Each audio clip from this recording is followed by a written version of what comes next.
안녕하십니까. 방광암 한방치료를 진행하는 한의사 박태열입니다.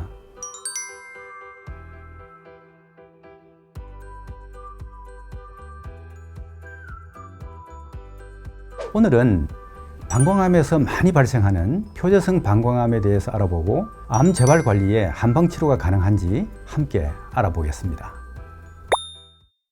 여러분 혹시 표재성 방광암이란 말을 들어본 적 있으세요? 좀 생소한 용어인데요. 간략하게 설명을 드려보겠습니다.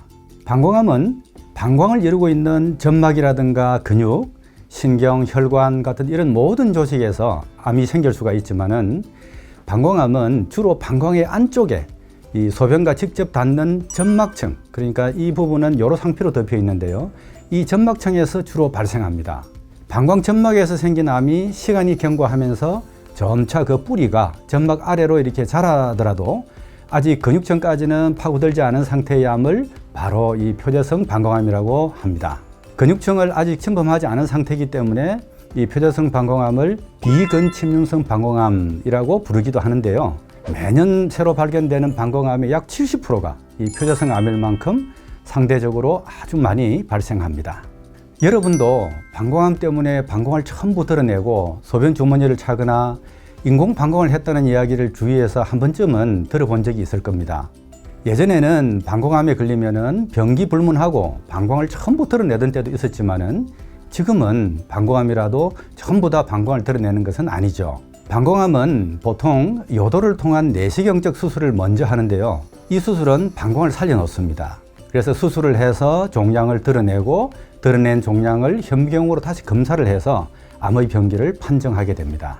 이 판정에서 검사 결과가 표재성 암이면은 대부분 추가 수술 없이 그것으로 끝이 나죠.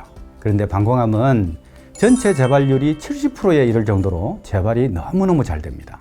표재성 암일 경우는 수술 후에 방광 안에다가 BCG나 항암제 같은 약물을 갖다 주입하면은 재발률이 더 낮아지지만은 하지만은 아직도 재발을 완전히 막지는 못하는 그런 실정입니다. 이 표재성 암도 관리가 잘 안 되고 악화가 되면은 방광을 전체를 이렇게 드러내야 되는 경우도 생길 수가 있습니다. 그래서 표재성 방광암은 재발 관리가 중요하고 암 재발을 조기에 발견하기 위해서는 주기적인 검사가 필요한 것입니다. 진료를 하다 보면은 표재성 방광암 재발 관리에 한방 치료가 가능한지 질문을 받을 때가 종종 있습니다. 제가 임상 한의사로서 결론부터 말씀을 드리자면은 한방 치료 가능합니다. 표재성 방광암에서 가장 큰 문제점을 꼽으라고 한다면은 아마 재발을 잘한다는 점일 것입니다. 그래서 재발 관리가 필요한데요. 한방 치료는 수술 전에 일정 기간 종양 소멸을 목적으로 치료할 때도 있지만은 보통은 이 수술 후에 이 재발 관리라든가 남아있는 불편 증상을 개선하는 이런 목적으로 선택하는 경우가 훨씬 더 많습니다. 재발 관리를 위한 한방 치료는 어혈이라든가 독소의 해독, 그 외에도 면역을 높이기 위한 이런 치료를 합니다. 또 수술이나 항암 후에 생긴 피로감이라든가 또 입맛이 떨어져서 밥을 못 먹는다거나 또 심한 구토를 한다든가 하는 이런 증상에도 한방 치료가 매우 유용하게 활용되고 있습니다.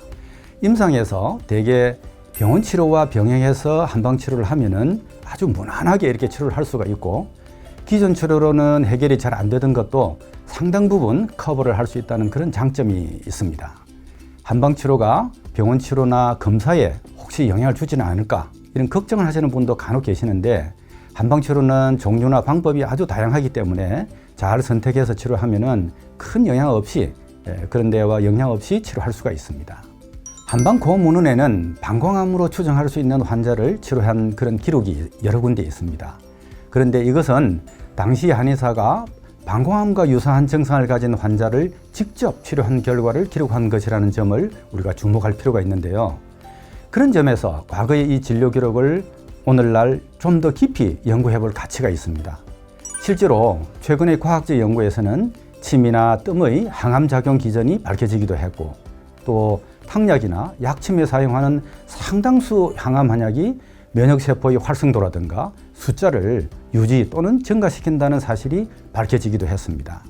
또 어떤 한약은 세포 단위 연구에서 암세포 증식을 억제하고 DNA의 세포 결합을 파괴함으로써 암세포가 죽게 한다는 이 아포토시스 기전이 밝혀지기도 했죠. 이와 같이 한방 고문헌에 담긴 이런 진료 기록은 과학적 발견으로 해서 점차 그 근거가 입증이 되고 있는 그런 실정입니다.